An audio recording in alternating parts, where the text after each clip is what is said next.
उनका ये डर है, वो कहते हैं कि पिता पुत्र का राज है। बहुत अच्छी बात है, जितना डरना चाहे डरें। विकास ना होता तो जनता हमें बैठने देती है। जो आदमी धोखा करता है ऐसे तो प्रधान भी नहीं बनाते जनता के लोग, और हमें इतनी बार मौका दे दिया। वो तो कह रहे हैं कि विधानसभा और संसद में मुद्दा उठाने से कुछ नहीं होता, संघर्ष करना पड़ता है। बंदर की प्रवृत्ति होती है गुलाटी मार, यही काम संजीव बालियान जी का है। अब मारो जाओ गुलाटी, जब मौका था, जब तो कुछ करा नहीं। कह रहे हैं कि मुजफ्फरनगर में आप लोग दोनों पिता पुत्र की सरकार है और दोनों ही जातिवाद की राजनीति करते हैं। 10 साल संसद में रहे, 10 साल सांसद थे।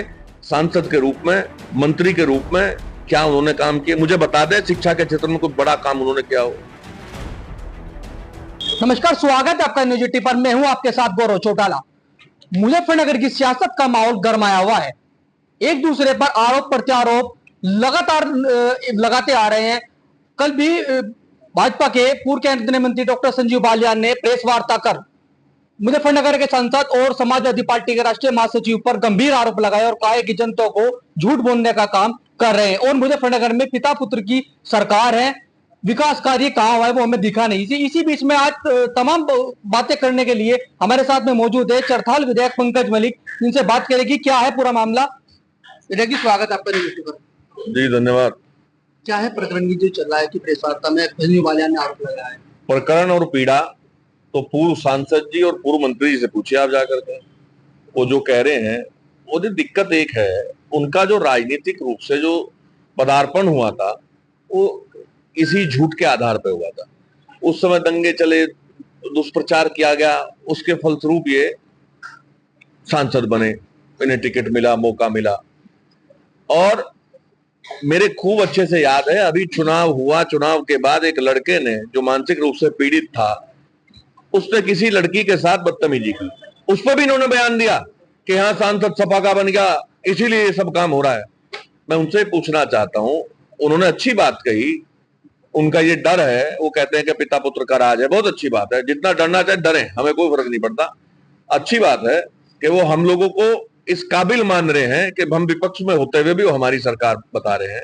अच्छी बात है। लेकिन क्या वो योगी जी को चैलेंज कर रहे हैं क्या?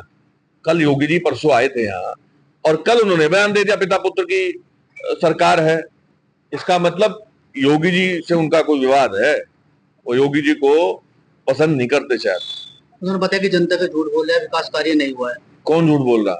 आप पर आरोप लगाया उन्होंने। ये तो उनसे पूछो भाई। वो लगातार जिसकी सरकार, जिस पार्टी की हवा पूरे देश में थी, लगातार उससे वो 2 बार सदन पहुंचे और हम 3 बार। मैं जीत लिया परमपिता परमेश्वर की कृपा से और जनता की कृपा से।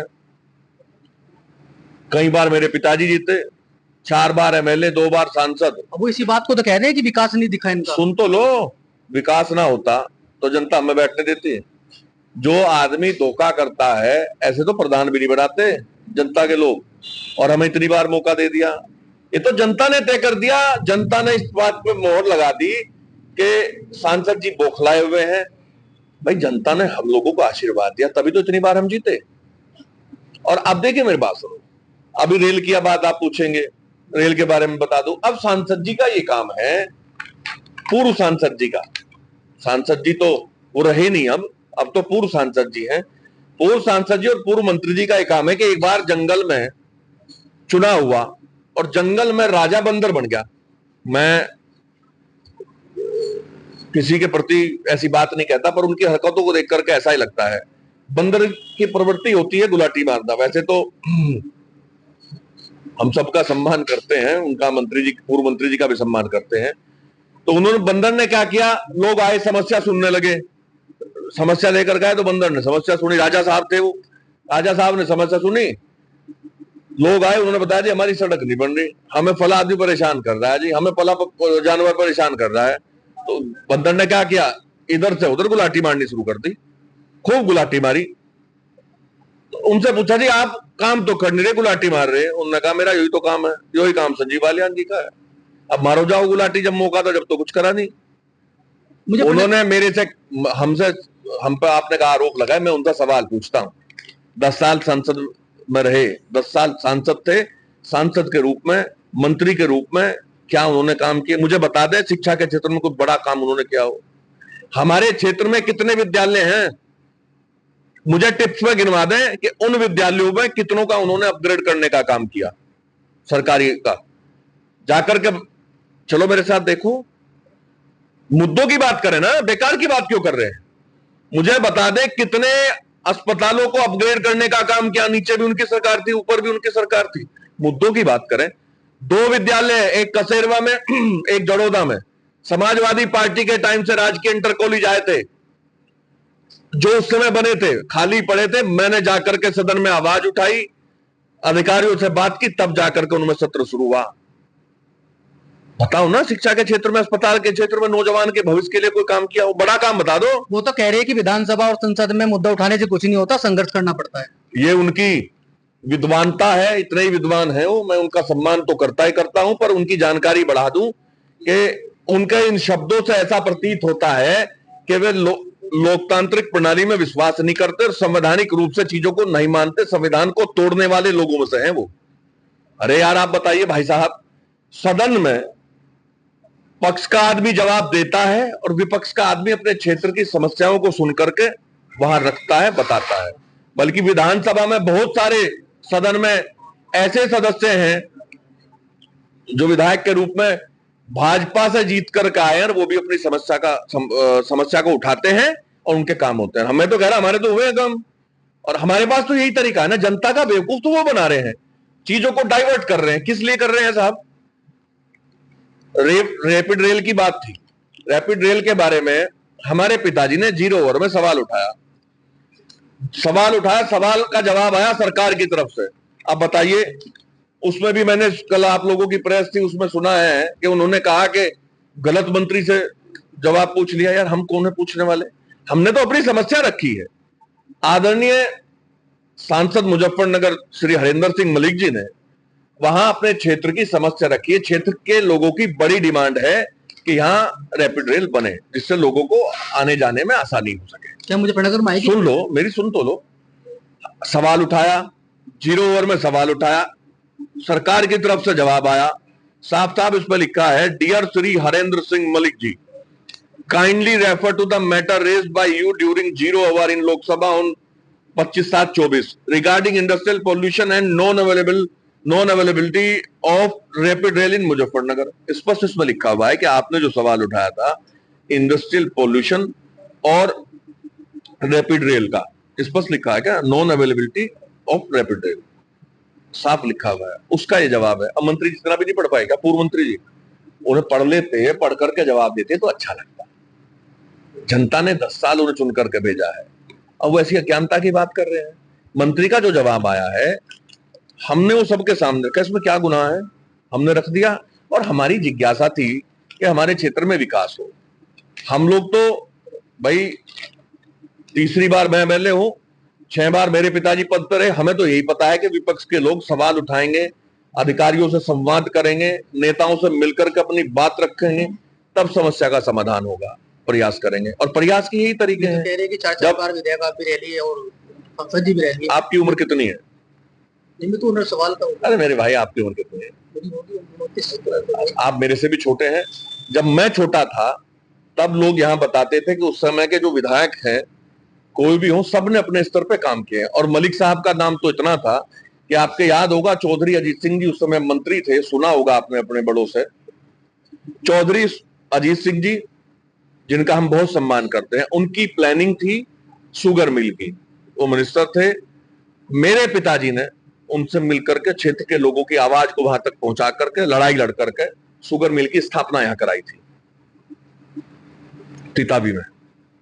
बड़ा काम था। बता दें, इतने लोगों को रोजगार मिला। आदरणीय मंत्री जी बता दें कि कहां कोई बड़ा रोजगार देने का काम किया हो, कोई रोजगार पूरक उद्योग लगवाया उन्होंने? नवोदय हमारे समय में लगा। नवोदय क्या उन्होंने कोई इस तरह के विद्यालय की स्थापना कराई है? बता दें मुझे। मैं तो बता रहा हूं, 2 राजकीय कॉलेज थे, 2 राजकीय इंटर कॉलेज थे, वो बने हुए थे, बिल्डिंग खड़ी थी, लेकिन उनको चालू मैंने करवाया। सारे अधिकारी जानते हैं। मैंने सदन में आवाज उठाई, पीएससी में मेंबर हूं, वहां आवाज उठाई, प्रमुख सचिव से मिला, मिलकर के यहां मैंने व्यवस्था करवाई। सत्र शुरू होगा। दूसरा, इतनी सड़कें थी, गांव से गांव को जोड़ने का काम किया। उस समय बघरा विधानसभा अपने आप में एक ऐसी विधानसभा थी जिसमें के मजरे भी गांव से जोड़ने वाली सड़क से सीधा जुड़ते थे, यानी मजरों में भी जाने का सीधा रास्ता था। और सीएचसी पीएचसी के क्षेत्र में बड़ा काम किया था, अस्पतालों को खुलवाने का बड़ा काम उन्होंने उस समय किया था। और आज भी हम लोग तो देखिए सीधा सीधा मामला है, चाहे शिक्षा की बात हो, नौजवान के भविष्य की बात हो, कानून व्यवस्था की बात हो, कोई भी मुद्दा हो हम लोग सदन में उठाते हैं। और ये तो जनता की बड़ी कृपा है कि हम दोनों लोग सदन में हैं, वो सांसद हैं आदरणीय हरीन्द्र मलिक जी, मैं विधायक हूं। तो जनता की जो अपेक्षाएं हमसे हैं हम उनको पूरा करने की लड़ाई लड़ेंगे। वो कह रहे हैं कि मुजफ्फरनगर में आप लोग दोनों पिता पुत्र की सरकार है और दोनों ही जातिवाद की राजनीति करते हैं। तो जातिवाद अभी मेरे साथ थे आप, बाहर अंदर भी थे, आपने देखा किस किस जाति के लोग थे, और मैं उनके सम्मान में, मेरी कमर में दर्द है, गर्दन में दर्द है। कल प्रेस हुई थी तो लोगों ने अनुरोध किया था, मैंने उतार दिया था वो, तब भी मैं खड़ा होकर के लोगों के बीच में बात कर रहा हूं। हम जाति, हमारे लिए हर जाति हर धर्म सब एक है। हम तो हिंदुस्तान के वासी हैं और हमने अपने बाबा जी से, अपने दादाजी से सुना है कि किस तरह से आजादी की लड़ाई में लोगों ने यहाँ बलिदान दिया था। हर जाति हर धर्म हर वर्ग के लोग एक साथ होकर के लड़े थे। हम इस बात को भूल नहीं सकते, इसीलिए हमारे लिए सब है। और वो व्यक्ति, ऐसे व्यक्ति जिनका खुद एक मामले में इन्वॉल्व है, वो 2013-14 में क्या होता जनता उनसे पूछना चाहती है, क्या जवाब देंगे? वो जातिवाद की बात करेंगे। वो कहते हैं कि समाजवादी सरकार में दंगा हुआ था, वो तो कहते हैं कि समाजवादी सरकार में दंगा हुआ था, दंगा कराती है सरकार। जिन लोगों ने दंगे को फैलाने का काम किया था वो लोग, उन्हें लाभ हुआ था इस बात का। और बड़ी आसान सी चीज, अब फैला लो ना, अब क्यों नहीं फैला रहे? अब चली नहीं, अब बहुत प्रयास किया, क्योंकि जनता जाग चुकी है। भ्रमित करने का काम इन्होंने किया था। और सरकार, समाजवादी पार्टी की सरकार की अगर तुलना करते हैं तो पता करो, जब पैसे के लिए, जब गरीब व्यक्ति का कागज लखनऊ जाता था तो जितना पैसा गरीब व्यक्ति के इलाज के लिए जरूरत होती थी उतना मिलता था। गांव के विकास के लिए 2-2 योजना थी। आज क्या है बताइए, क्या है? आज कोई योजना ही नहीं। और अगर कहीं बड़ी घटना हुई हो, कहीं भी, आप ही के पत्रकार थे, राजीव वर्मा जी थे, राजेश वर्मा जी, उनके बेटे को नौकरी मिली थी। जो वादा अखिलेश जी ने किया था वो पूरा किया था उस समय। तुलना करें तो अच्छे काम से तुलना करें। आज पत्रकारों को धरने देने पड़ते हैं, पत्रकार भी सुरक्षित नहीं। आज पत्रकारों की आजादी पे भी इन्होंने अंकुश लगाने का काम किया है। अच्छा एक बात बताओ, मैं तो खुद चाहता हूं कि इस तरह के वाद विवाद ना हो, हम लोग अच्छी प्रतिस्पर्धा अगर आपस में करेंगे तो क्षेत्र का विकास होगा। लेकिन अगर वो बात ही इस तरह की करते हैं तो मैं उनसे पूछना चाहता हूं, आप जाओ क्षेत्र में, ऐसा कौन सा गांव है जहां के प्रधान पे आज धमकी दी हो यहाँ के सांसद ने कि तेरा बस्ता रखवा दूंगा? किसी ब्लॉक प्रमुख को हम कहीं दबाव नहीं बनाते। हम तो संघर्ष के लोग हैं, संघर्ष के रास्ते चल करके आए हैं। अब भी वो कितना बोल रहे हैं, हम जनता के लिए समर्पित है, संघर्ष करते रहेंगे। रही रेल की बात, जब तक दम है तब तक आवाज उठाएंगे, क्षेत्र के विकास का काम करेंगे। रेल ही नहीं, हम तो ये भी चाहते हैं कि भारत सरकार यहां एम्स जैसा अस्पताल दे। क्यों नहीं देना चाहते? बताओ क्यों? हम तो मांग रहे, ये क्यों नहीं देना चाहते? यहाँ के नेता विरोध कर रहे हैं, इसका मतलब हम तो चाहते हैं कि यूनिवर्सिटी का निर्माण हो, क्षेत्र का विकास हो। हम तो चाहते हैं बड़े बड़े रोजगार पूरक उद्योग लगे, पूरा एक औद्योगिक कॉरिडोर लगे, जिससे मुजफ्फरनगर पूरे उत्तर प्रदेश में पहचान हो मुजफ्फरनगर की, काम के बल पे। हम तो ये चाहते हैं। शत्रु संपत्ति पर ये बताया कि कब्जा करा रखा है, भूमाफिया को ये सारी बातें पहले हो चुकी हैं और सदन में भी उठा था, ये आपको जानकारी है। तो इनका कहना यही है कि संजीव बालियान पर इन्होंने तंज कसा है कि बंदर की तरह गुलाटियां मार रहे हैं, करना कुछ नहीं है, सिर्फ गुलाटियां मारते हैं। गौरव चौटाला, न्यूज़ 18, मुजफ्फरनगर।